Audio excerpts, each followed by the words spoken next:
Hello everyone, it's me, Miss Pat again, and I'm here to read you a story, but there was something happening on my way to read today at the Addison Library. All the leaves were turning colors, and some of them were falling down.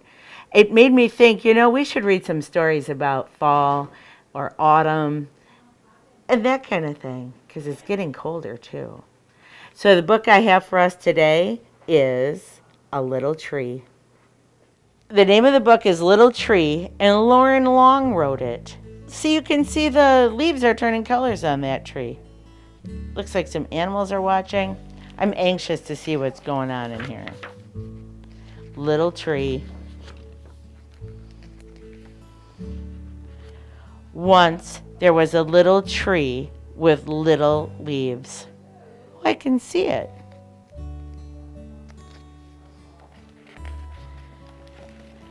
Who was surrounded by other little trees who had little leaves of their own. There's 4 trees on this page. And some squirrels and a bird. In the heat of the long summer days, Little Tree's leaves kept him cool. The squirrels would climb on his branches to play, and a mourning dove, that's right here, landed on him to sing her fluty song. Fluty means she sounds like a flute. The little tree was sure to grow up big and strong. Well, the leaves are still green. I wonder what's gonna... Oh, I'm having trouble with the page. Autumn arrived. Hey, we were just talking about that. Autumn arrived and cool winds filled the air. The wind tickled the little trees as it passed through its branches and ruffled his leaves.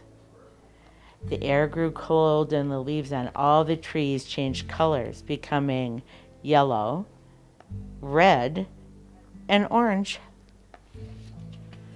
That's what I saw today. Then one by one, the trees began to drop their leaves. But not Little Tree.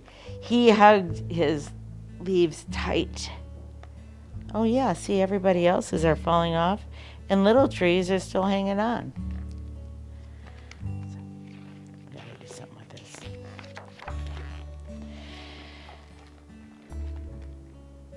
Hello, Little Tree, said a squirrel. You're supposed to drop your leaves now.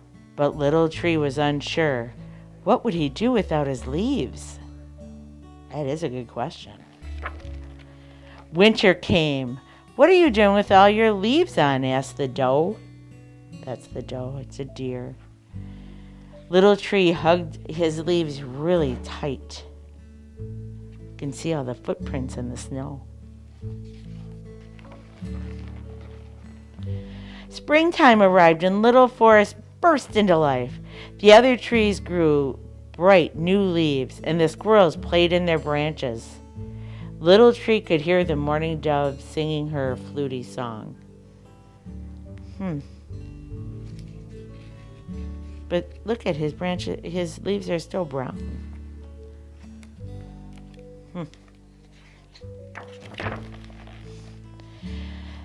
The seasons continued to come and go. Little Tree, quacked a duckling. Your leaves are brown. Are you feeling sick? Oh. A fox said, Little Tree, it's autumn again. It's time for you to drop your leaves. You can do it.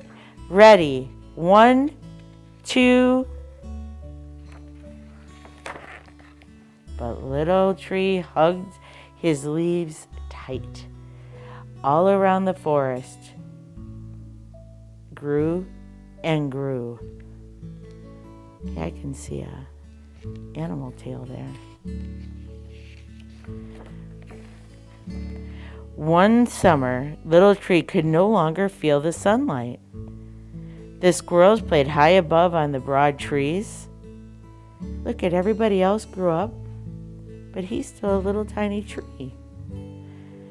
And the mourning dove sang so far away that he could hardly hear her fluty song. Oh my gosh, what's going to happen? Autumn came again. Leaves began to blanket the ground. Look at, there's a squirrel and a deer and that tail. Little Tree looked up at the other trees and at their branches reaching high into the sky. They're very tall. He remembered when the trees had all been the same size. And then he let go. I can see his leaves are blowing all over. Oh my gosh, I wonder what's going to happen. As his last leaf floated to the ground for the first time, Little Tree felt the harsh cold of winter. Ooh, it looks very cold with all that snow. But in time, hey, I'm noticing something. In the pictures, look at, there's some deer that are looking at him and everybody's looking up. I wonder what they're noticing. He doesn't even fit on the page anymore. Something happened. Look at the foxes looking at him.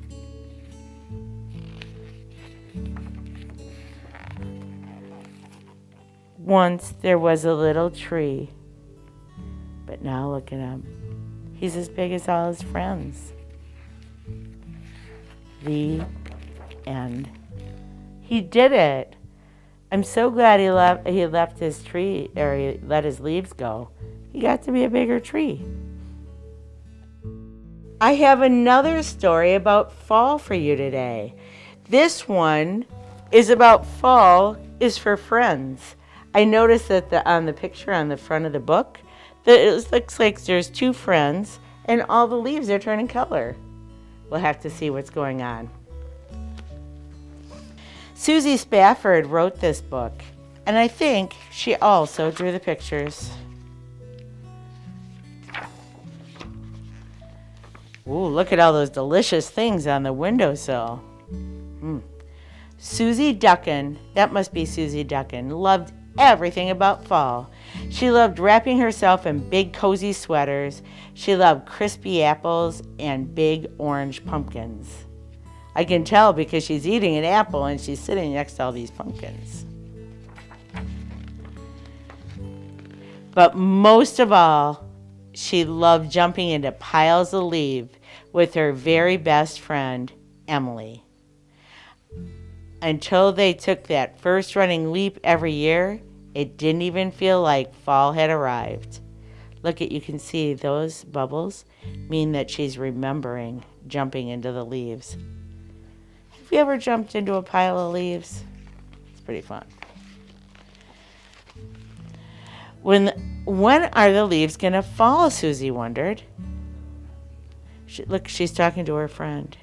Maybe they just need a little help, said Emily. So this is Susie and this is Emily. I can see they're wondering, why aren't these leaves falling? Oh, I see what the squirrel, look at the squirrel did. Put all the nuts in the tree. Looks like acorns. Susie had never thought of that. You mean we could help the leaves fall off the trees? Of course, her friend said. This is us we're talking about. So they're feeling pretty confident. That means that they're really feeling strongly that they'll be able to do it. Now, all the girls had to do was to figure out how to get the leaves to drop. They needed a plan. Looks like they're having a picnic. Hey. They had so many ideas. Back in Susie's room, they piled things together that they might need into a big cardboard box. What are they putting in there? They're putting some glue and paper and a wand. Well, I wonder if that squirrel's gonna go.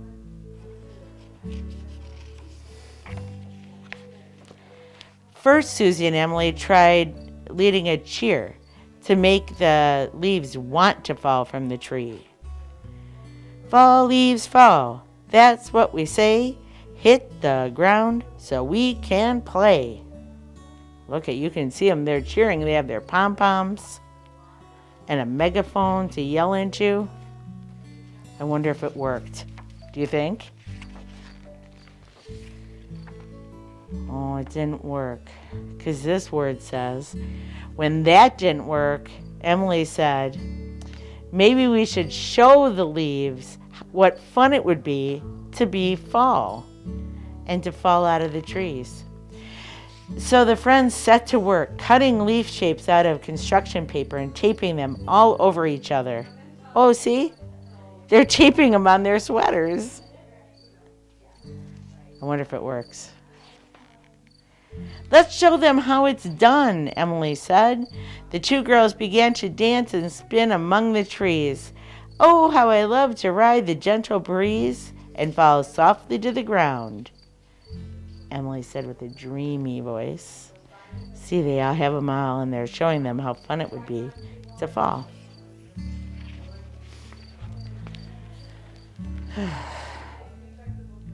She became dizzy so quickly that she actually did fall, but it wasn't softly. I'm floating, I'm free, trilled Susie, tripping over Emily. Oh no, they both fell down. It really was fall for those leaves. Her legs are up in the air. This time Susie tried a little magic. Ooh, she has a magic wand. Leaves of brilliant red and gold fall before we all grow old, she commanded. But the leaves stayed right where they were. I wonder what they can do. As the friends wondered what to do next, Emily began to hum a tune. Humming a tune means going Emily always hummed when she was concentrating and thinking about something really hard. That's it, shouted Susie suddenly. We'll sing the leaves off the trees. I don't know if you could actually sing a leaf off a tree. Well, if anybody can, it would be them. Songs can help you think. Songs can make you happy. Songs can make you want to get up and dance, Susie continued. So why can't a song make the leaf want to fall off the trees? Well, what are you waiting for? Asked Emily. Let's make up a fall song. Oh no, they're going to make up a song. A little while later, the girls joined hands. They took deep breaths and they sang. Blow, breeze, blow the leaves gently to the ground. My friend and I are waiting, and fall is all around. Oh, look at even the squirrels singing. I wonder if it works. Do you think it worked? We did it! They stared at each other with amazement. They couldn't even believe that it worked. Look at all the leaves are falling. Oh my goodness, I think their song worked. Now it felt like fall. Look, they're dancing and playing in the leaves with their best friends. The end. What a great story about fall.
those who dedicate themselves to a sense of honor, to a life of courage, and a commitment to something greater than themselves.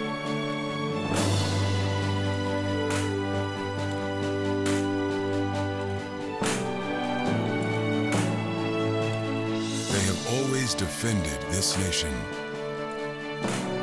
and each other. They still do. The few, the proud, the Marines.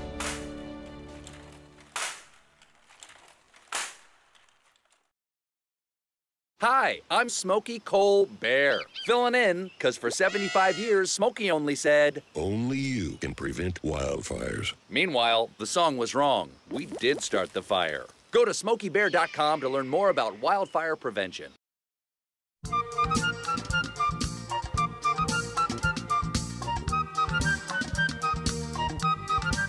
I have another story for you. This one is about fall, but not because the leaves are falling. This one's about fall because he's wearing a coat. And when it starts to get cold outside, we definitely need to wear a coat. I have my sweater on today. It's called Joseph Had a Little Overcoat. And it's by Sims Tabak. It's called Joseph Had a Little Overcoat. And Sims Tabak wrote it and did the pictures. This is a funny book because it looks like he has a chicken on his shoulder and a duck looking at him. And he has problems. Look at his coat. His coat might have holes in it. Oh man, what are we going to do? I wonder what this is going to be. Joseph had a little overcoat. Well, it looks like there's a scissors in this story. He wore the coat for a long time, and then something happened. I wonder what happens. Joseph had a little overcoat. It was old and worn. Look what he did. He sewed some patches where those holes were. Hey, he has a duck on a leash and some animals. I wonder if he lives on a farm. So he made a jacket out of it. Oh, look, he cut it off. So now it's a jacket. And he went to the fair. Look at all the people at the fair. They all have some interesting hats.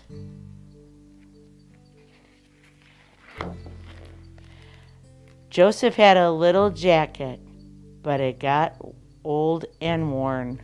Oh no, look at, he had to put some patches on it. Must have got holes in it. Hey, you know what that is? That's milk from when he milked the cow.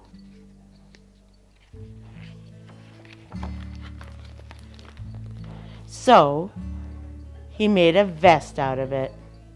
He did, I can see him. Look at, he's right over here. He made a vest out of that old coat. And it looks like everybody's dancing. And that's what it says. And he danced at his nephew's wedding. Look at, she's the beautiful bride. Look at her flowers in her hair. And some musicians. There's a lot to look at in this book. Joseph had a little vest. Uh-oh, something happened. It got old and worn.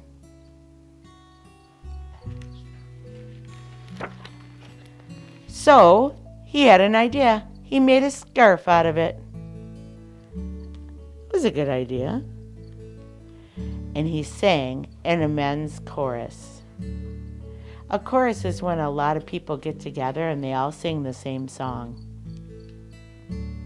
Sometimes people call them concerts. Look at everybody's hat. There's a lot of hats in this story.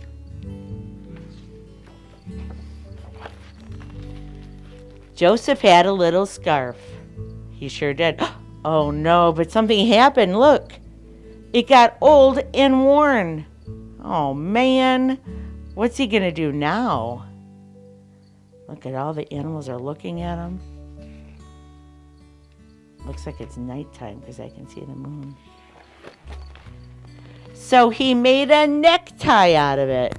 That was creative. And he went to visit his married sister in the city. This must be his sister. And those are her kids and her husband. Look at all the people in the buildings. I wonder if he brought her some flowers. Joseph had a little necktie. Oh no, there's a problem again. It got old and worn. I wonder what the horse looks like he's looking at him. So he made a handkerchief out of it.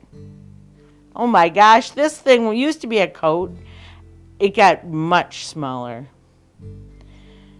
And he drank a glass of hot tea with lemon. Look, if the cat is taking a nap. And so is the dog.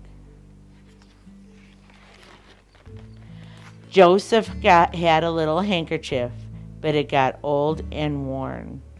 Oh no, it looks like he has a terrible cold. He got a letter in the mail. So he made a button out of it. What a great idea. And he used it to fasten his suspenders. These are suspenders. They hold his pants up. His pants are looking a little worn too. Joseph had a little button, but something happened. One day he lost it. Look at, they're all looking for it, the button. I don't see it anywhere.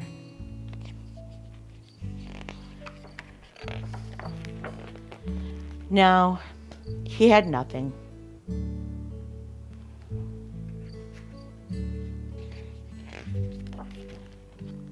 So Joseph made a book about it. That was a great idea, which shows you can always make something out of nothing. Look at how the animals are watching him draw his book. I wonder if this is the book he wrote about it. He also sang a little song. The end. I have another story. This is about what happens to bugs when it starts to get to be fall. It's called The Ant and the Grasshopper. I wonder what ants and grasshoppers talk about. We'll find out. The Ant and the Grasshopper. Mr. and Mrs. Emberley wrote this story. Okay, let's see. Ooh, these are interesting pictures. About an ant and a grasshopper. Somewhere on the boulevard of backyards, an ant was struggling with the remnants of a picnic. Remnants mean what was left over. The work was hard, and she was weary and tired.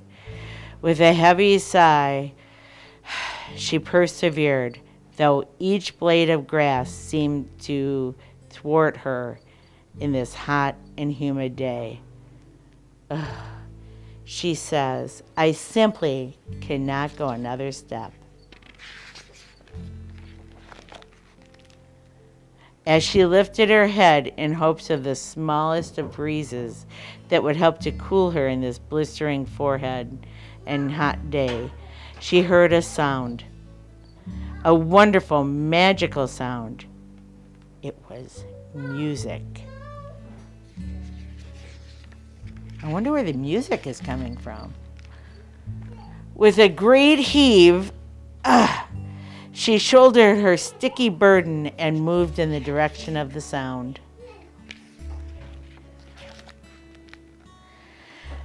She came upon a grasshopper and his buggy band making music with complete abandon. That means they were just singing and dancing and playing music without even thinking of who was watching. You can see there's a drum and a horn and a guitar and a bass. Oh my gosh, look at the whole buggy band. The ant had never heard such a joyful noise. She smiled, which on an ant can look kind of strange, and listened to the music. Her antennae, that's these parts, were twitching to the beat. The weariness and tiredness seemed to leave her little body, and with every note that they played. When the music stopped, the grasshopper called to her, "Hey, why don't you put down that big sticky thing and come over here and groove with us?" That means they want her to play music too. "I wish I could," said the ant, already feeling a little guilty that she stopped working for such a long time. "But I must get this back to my colony. My family will be waiting for me." She hoisted, that means lifted, her load on a little higher and said, "Thank you for your beautiful noise. It made my heart much lighter." The band clickety-clicked and chirped and chirped. They were so happy to have an audience. Well, yeah, when you're playing music, you like to hear. The grasshopper hit an F chord. "We will play for you then, all the way back to your colony." Turning to his bandmates, he said, "Put on your walking shoes. We're going to hit the road." That means they're going to keep walking. The band was all abuzz. They were so excited. The beetle was especially excited as he was the newest member of the band and had never been on the road before. I think this one's the beetle. The ant was home in no time, hardly even noticing the heat or the heaviness of her load. "You have made my job so much easier," she said. "Your magical music moved me along. How can I ever repay you?" The grasshopper thought for a moment. "Well, baby, our music might be red hot, but we like to be cool. Sometimes it's hard to catch a break out there on the boulevard." The ant smiled her funky little smile. "It's cool under the ground in our colony. Please come down and share your music and we will have a party." "A party? I love parties." So the grasshopper said, "Come on, everyone, we're going underground." Holy mackerel, look at this page. It gets so big. And it says, "Let the good times roll."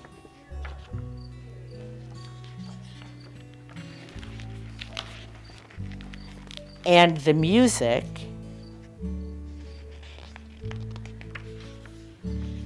made everything brighter. The end. Well, goodbye, everyone. It was so fun to read books about fall and autumn. I hope you get to go to the pumpkin patch and pick out a pumpkin, or maybe go to the cider mill and get some cider to drink. And I really hope you get to jump in some leaves with your friends. I'll see you next time, and we'll read books about pumpkins.